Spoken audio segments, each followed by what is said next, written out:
खुलुमबाय लोगोफोर, आं दिनै दोंसे खन्थाइ लानानै फैदों। खन्थाइनि मुं माय डियार एक्स लाभ स्ट'री। खन्थाइखौ लिरदों बिक्रम दैमारी आरो खन्थाइखौ आवरायदों जावलिया सिमां। फैदो बिदिब्ला बिथांनि खन्थाइखौ खोनासंलांदिनि। माय डियार एक्स लाभ स्ट'री। ओइ जेमिमा, नोंनिसिम आंनि मोनसे खावलायनाय। जेब्ला आं नोंखौ गोसोखांना थानो हायैयाव नोंनिसिम माब्लाबा आंनि कल थाङोब्ला मुगै बांसिनैबाबो आंनि कलखौ खनसे हम।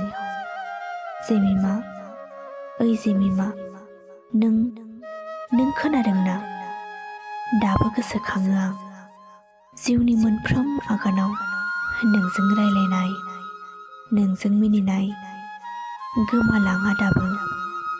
मानोबा बै समा, बै दिनफोरा आंनि जिउनिफ्राय बावनोथ' हानाय नङा नोंखौ।